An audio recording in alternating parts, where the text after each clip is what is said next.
हे देवर्षि, आज यमलोक में आने का क्या प्रयोजन है? मैं आपकी किस प्रकार से सहायता कर सकता हूं? तब देवर्षि नारद कहते हैं, हे धर्मराज, आप तो न्याय के देवता हैं। मनुष्यों को उनके पाप और पुण्य कर्मों के आधार पर आप उन्हें स्वर्ग अथवा नरक में डालते हैं। इसीलिए आपको स्वर्ग और नरक लोक के बारे में सब कुछ पता है।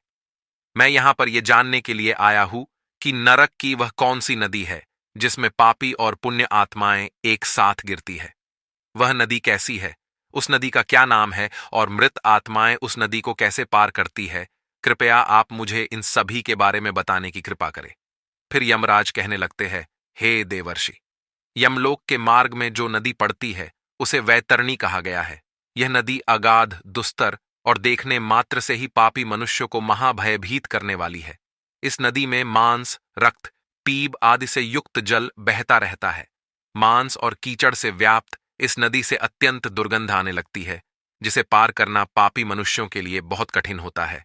तथा यह नदी भयंकर नुकीले दांतों वाले जीव जंतुओं से व्याप्त है। फिर यमराज देवर्षि नारद को अपने साथ लेकर वैतरणी नदी की ओर प्रस्थान करते हैं। यमराज कहते हैं, देखिए देवर्षि, इस वैतरणी नदी में पापी आत्माएं यमदूतों के द्वारा गिराई जा रही है।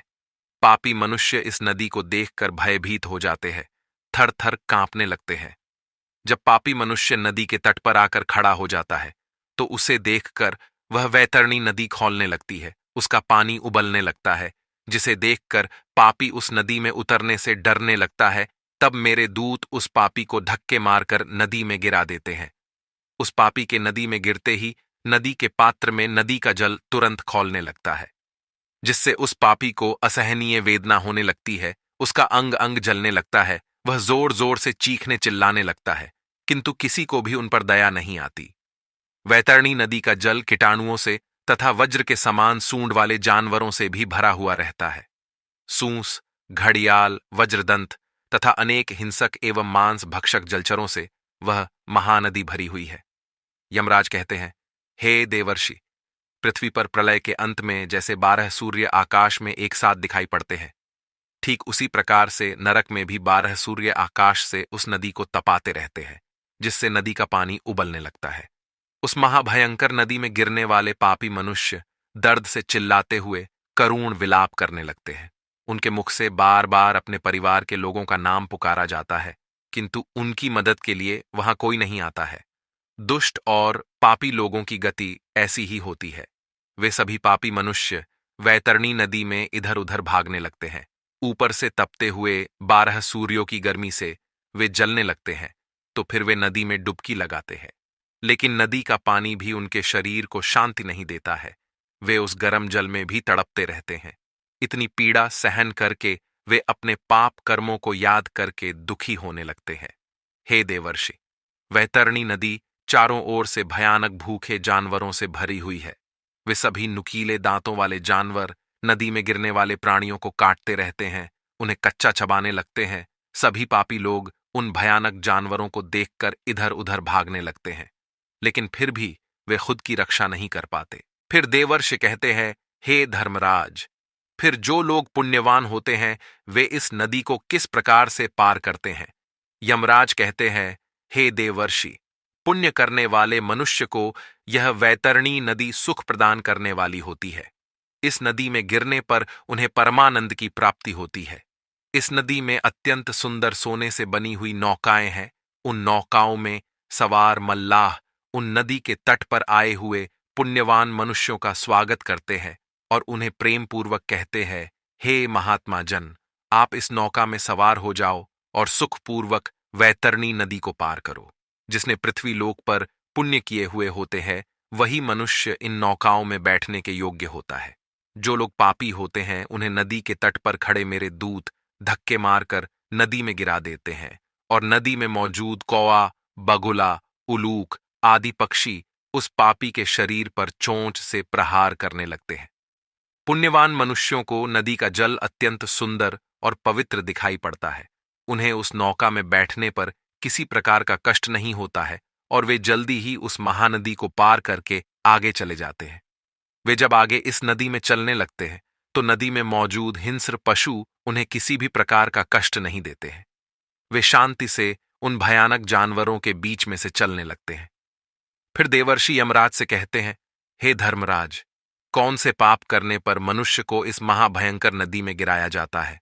यमराज कहने लगते हैं, हे देवर्षि, जो मूर्ख मनुष्य ईश्वर की, अपने गुरु की, अपने माता पिता की तथा अपने पूर्वजों की निंदा करता है, उनका अपमान करते हैं, बुढ़ापे में उनका सहारा बनने के बजाय उन्हें धक्के मारकर घर से बाहर निकाल देता है, उस पापी को इस वैतरणी नदी में गिराया जाता है। जो मूर्ख पुरुष अपनी पतिव्रता, सुशील और धर्मपरायण पत्नी का त्याग कर देता है, उसके साथ हिंसा करता है, उसका अपमान करता है, उस पापी को भी वैतरणी नदी के तट पर लाकर धक्के मारकर नदी के अंदर गिराया जाता है। हे देवर्षि, जो मनुष्य उसकी शरण में आए हुए मित्र, साधु, सन्यासी, बालक तथा बूढ़े लोगों का वध करता है, जो शरण में आई हुई स्त्री के साथ अनैतिक कार्य करता है, उसे भी इस नदी में गिराया जाता है। नदी के पात्र में गिरकर वह करुण विलाप करता हुआ अत्यंत कष्ट भोगता है। जो स्त्री पति के साथ विश्वासघात करती है, दूसरे पुरुषों के साथ संबंध रखती है, व्याभिचार करती है, उस पापी स्त्री को भी इस नदी के पात्र में गिराया जाता है। बड़े सूंड वाले जानवर, घड़ियाल आदि उस स्त्री पर झपट्टा मारते हैं और वह उनसे बचते बचते इस नदी के पात्र में आगे चलने लगती है। जो पापी मनुष्य शांत और कमजोर लोगों को अकारण ही दुख देता है, पैसे की हेराफेरी करता है, वह भी इस नदी में गिरता है और कृमि उसका भक्षण करते हैं। जो मनुष्य पूज्य जनों तथा गुरुजनों को वचन देता है और बाद में उस वचन का पालन नहीं करता है, मैंने ऐसा वचन दिया ही नहीं, ऐसा कहकर झूठ बोलता है, तो उसका भी वास इसी नदी में होता है और विषैले सर्प उसे डसने लगते हैं। जो दूसरों के घर में आग लगाता है, दूसरों का काम धंधा बर्बाद करता है, दूसरों को विष पिलाता है, झूठी गवाही देता है, शराब का सेवन करता है, यज्ञ आदि धार्मिक कार्यों में विघ्न डालता है तथा गुरु की पत्नी के साथ गमन करता है, उसे भी इस मांस के कीचड़ से व्याप्त नदी में गिराया जाता है। जो पापी मनुष्य दूसरों को वस्तु भेंट करके फिर से उसे चुरा लेता है, जो सेतु अर्थात नदी पर बनाए हुए पुल को तोड़ता है, दूसरों की पत्नी के साथ भोग विलास करता है, गायों को पानी पीने के लिए बनाई हुई बावली को तोड़ता है तथा छोटी कन्याओं के साथ बलात्कार करता है, उसे भी धक्के मारकर इस नदी में गिराया जाता है। नदी में स्थित जानवर उसका मांस नोच नोच कर खाने लगते हैं। जो भी मनुष्य दान नहीं करता, दान देकर बाद में पश्चाताप करता है, मांस का भक्षण करता है, गायों को मारता है, वह भी इसी नदी में गिरता है। अहंकारी, दूसरों की झूठी प्रशंसा करने वाला, गर्भपात करने वाला भी इसी नदी में गिराया जाता है। इतना सुनकर देवर्षि नारद आश्चर्यचकित हो जाते हैं और यमराज से कहते हैं, हे धर्मराज, इस महाभयंकर नदी का वर्णन सुनकर तो मेरे रोंगटे खड़े हो गए हैं, किंतु हे धर्मराज, मैंने सुना है कि नरक में एक और नदी भी है जो बहुत ही सुंदर और पवित्र है। कृपया आप उसका भी वर्णन करें।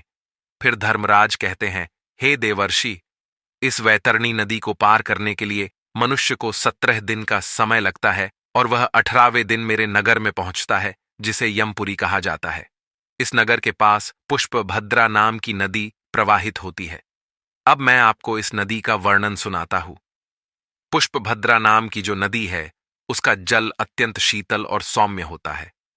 जब सभी आत्माएं इस नदी के तट पर आती है, तो वे उस शुद्ध और पवित्र जल का पान करते हैं और आगे बढ़ते हैं। नदी के चारों ओर अत्यंत सुंदर वृक्ष और फूलों से सजे हुए पौधे होते हैं। पुण्य आत्माओं के ऊपर फूलों की वर्षा होती है और वे आनंदपूर्वक उस नदी में विहार करते हैं। वहां पर मौजूद स्वादिष्ट फलों का वे आनंद लेते हैं। उस नदी के तट पर एक अत्यंत सुंदर वट वृक्ष है, जहां पर सभी आत्माएं विश्राम करती हैं, किंतु यम के दूत पापी आत्माओं को वहां पर विश्राम करने नहीं देते हैं। धक्के मारते हुए आगे चलने के लिए कहते हैं।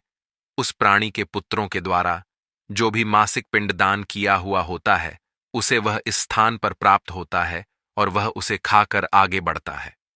फिर देवर्षि कहते हैं, हे यमराज, वैतरणी नदी के ताप से बचने के लिए मनुष्य को कौन से कार्य करने चाहिए? यमराज कहते हैं, हे देवर्षि, मनुष्य यदि इस महातापी नदी को शीघ्रता से पार करना चाहता है, तो उसे पृथ्वीलोक पर गाय का दान करना चाहिए। लाल अथवा काले रंग की शुभ लक्षणों वाली गाय का नाम वैतरणी रखना चाहिए और उस गाय का दान करना चाहिए। जो मनुष्य पृथ्वीलोक पर गाय का दान करता है वह यमलोक में गाय की पूंछ पकड़कर वैतरणी नदी को पार कर लेता है।